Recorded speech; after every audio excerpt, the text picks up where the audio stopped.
Hey guys, I just got out of the shower, which is why my hair is wet, and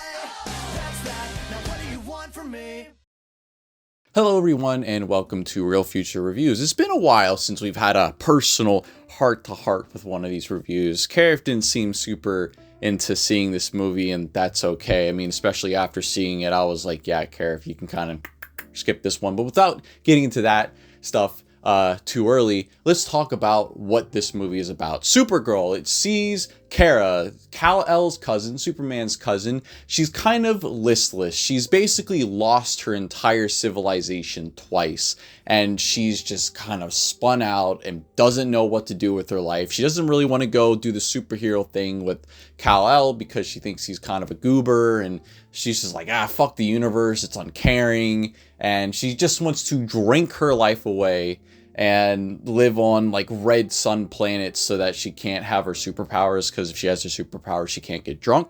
However, this life of just wasting away is upended when she is introduced to a young girl named Ruthie, who is on the hunt for a super evil bad guy named Krem who murdered her family. She also has to go after Krem herself when he poisons Crypto, and now she has 3 days to get the antidote from him or Crypto dies. And also along the way, she kind of has to try to convince the young girl Ruthie to not kill Krem because it will be on her conscience for the rest of her life. Man, I was concerned when the review embargo was not lifted until like the day before, because this is like a major studio release, a tentpole summer release superhero blockbuster on the new DCU that's coming off the back of Superman, which was a huge success and most people really liked it. And I see why. I don't think this movie is necessarily bad, but it is incredibly bland. A lot of the stuff in this movie is just things that I have seen done before, but much better, more interesting, and it felt like those scenes were more tailor-made for the respective movies. So like the general idea of an older person having to just kind of go on this adventure with a younger person, primarily a female, has been done to death, especially by Disney, even though this is Warner. There's a fight on a bus, which is basically just Shang-Chi, except it's done worse here. There is a fight in a bar, which is basically every adventure movie ever where there is a bar, there's gonna be a fight. The idea of a dog getting like hurt or dead or poisoned or whatever, and then the main character going after the evil bad guy that did it, is from John Wick. The ending of this movie, or at least the final confrontation between Ruthie and Krem, is pretty much just word for word, shot for shot, ripped off from the end of Black Panther Wakanda Forever. Ruthie has Krem on the ground, she has her sword to his throat, she's about to cut it open, and Supergirl shows up and she's like, don't kill him, show him who you are, because this is like part of the whole thing where she's convincing her, hey, don't kill anybody because it will be with you for the rest of your life, you will regret it and it won't make you feel any better. Editing Rob here, I forgot to mention that the idea of an older character who has killed people trying to convince a younger character not to kill anybody in a superhero movie has already been done in Deadpool 2. This movie just rips everything off, man. It doesn't do anything original. And it's just like, why? Why are you not trying to do your own things? Why are you just ripping off all of these other movies and like not doing it like in any better, more interesting way? The end fight of this movie has a sequence where Ruthie is being surrounded by the bad guys' henchmen. They have all these tanks and motorbikes, and it feels like Mad Max. And then Supergirl shows up, and then Kara shows up, and she's in the full Supergirl garb. I'll talk about that in a second. The transformation from her just like wasting away to being Supergirl as we know her. And then they play like a somber female cover of The Middle by Jimmy Eat World, and it just has no emotional impact because that song has no meaning. And it also kind of feels like they're trying to do what they did in Superman, where Mr. Terrific fights all those bad guys around Lois Lane. But in that movie, one, the song was diegetic, even though it didn't really have like too much of a connection to anything that was going on. It was at least like connected as it was playing in the actual, world, the universe, the setting. And also that was all done in one shot. Whereas here it's like multiple different shots, and it's also like all muddy and brown, and it just didn't work. I actually rolled my eyes when the song started playing, and I like that song. I really like the middle. It's just the way it was used here just was like, we're just doing things we've seen before. It really feels, and I hate to say this, I know this is such a weak sauce argument, but it feels like they went to an AI and asked it to generate a Supergirl movie using plot points from the most popular movies, action films from the last 2 decades.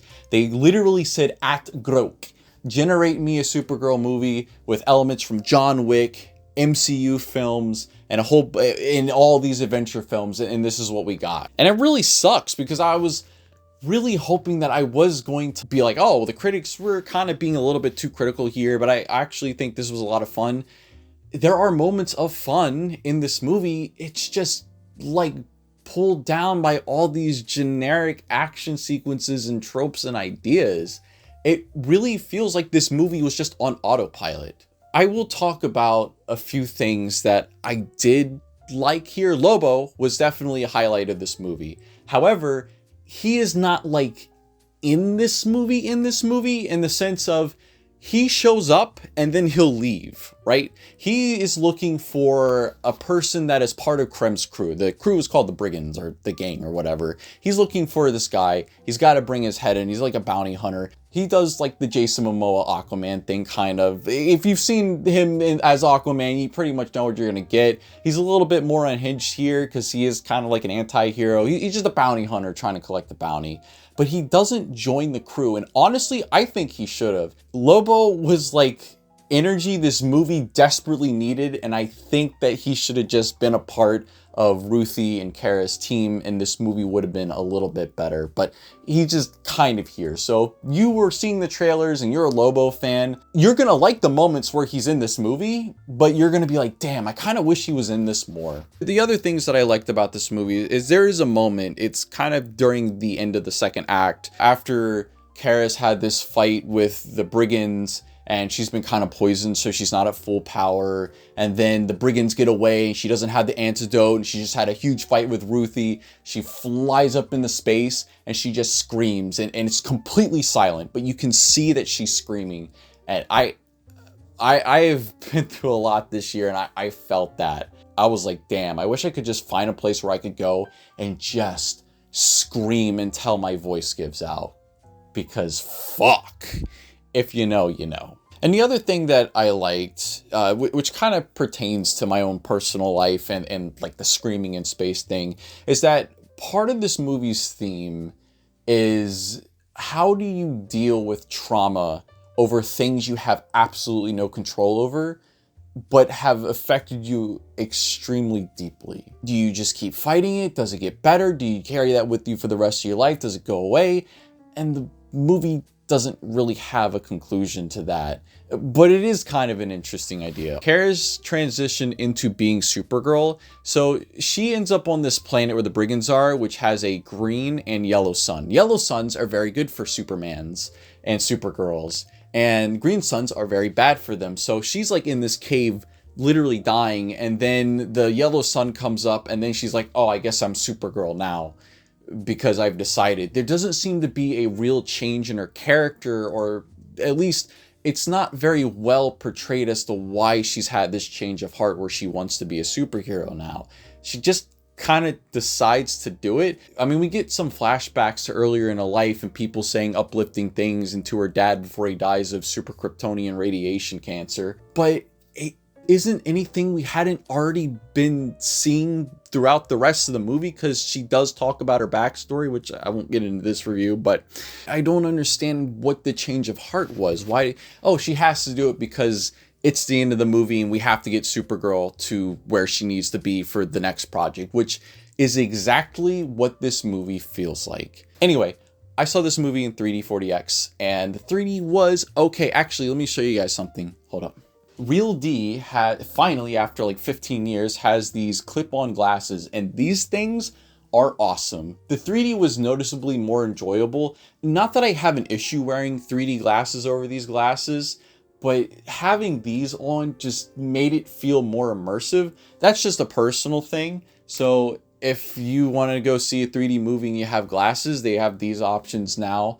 The 3D was okay. There were moments where they tried to do pop out, but I don't think it worked as well as it could have.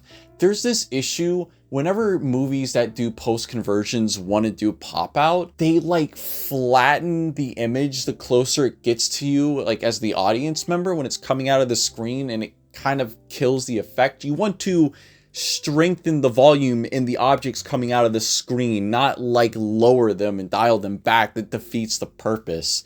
But for the most part, this movie's 3D was just pretty good. I think it's a little bit above average, nothing to like really write home about. I will say though that the 40X effects were a lot of fun. Towards the beginning of the movie, during like the first bar confrontation, there's like a glip glorp alien that has like a lot of saliva. He's like spraying Supergirl with all his saliva because he's like talking, and that's just kind of how he talks. And the seats, or I think it maybe the water's coming from the top of the theater. I don't know. It comes from multiple different places. But the point is that you get sprayed in the face with water as the saliva is like getting all over Supergirl. So I thought that was kind of an interesting way to use the 4D. And also the 4D moving seat effects, and also the like the massagers on the back, that's just what I'm going to call them, worked very well with the action sequences. It added to the impact of everything getting impacted. I think of a specific moment that like really clicked in my head was Kara like punches a guy so hard that he hits a wall and then he hits the ground, and the way that the seats move along with that, where you feel that doom and then the boom under the ground, I thought that was really cool. So if you are going to go see this movie, then I'd recommend seeing it in 3D 40X, because at least the experience of seeing it like that is fun. But outside of that, recommendation time, you can just skip this one. This movie feels like it is filler. It feels like we have to make this movie so we can set up Supergirl for the next Superman project. In a couple of years, when people are doing their DCU rewatches, this will be the one where everyone says, you can kind of just skip over that one. If you really want to watch it, sure, but there really isn't anything in there that you will be lost if you don't see it. And that really sucks. It's like, why put in all the effort and money and talent into making a movie to just have it feel like a filler episode? It's just so bland. This movie needed more energy. It needed more panache. It felt like it was trying to go for like a grungy punk rock vibe towards the beginning, and it just never gets there. It's missing like a stronger push for a style. Honestly, as I said earlier, if Lobo had actually just joined the group when he first shows up, I think this movie would have been a lot more interesting. It would have had Kara, who pretends she's all nihilistic and wistless, having to kind of butt heads with this guy that's just, he's not like really a jerk, but it kind of is. He's really like in it for himself. I don't know. It would have been more interesting in my opinion. Anyway, yeah, you could probably just give this movie a skip, which really sucks. But that's all I have to say for Supergirl. Thank you guys for checking this review out. I will be hopefully going to see a 3D Screen X movie next week. Minions 3 and 3D Screen X. Normally I would not be going to see Minions 3, but I want to see what Screen X 3D would be like. I've never seen Screen X at all. I'm wondering if the sides are in 3D. If the sides of the theater, the screens on the sides are in 3D, I think that could be really, really cool. It just sucks it's a Minions movie, but hey, you know, if it works, it works. All right, you guys have a good day.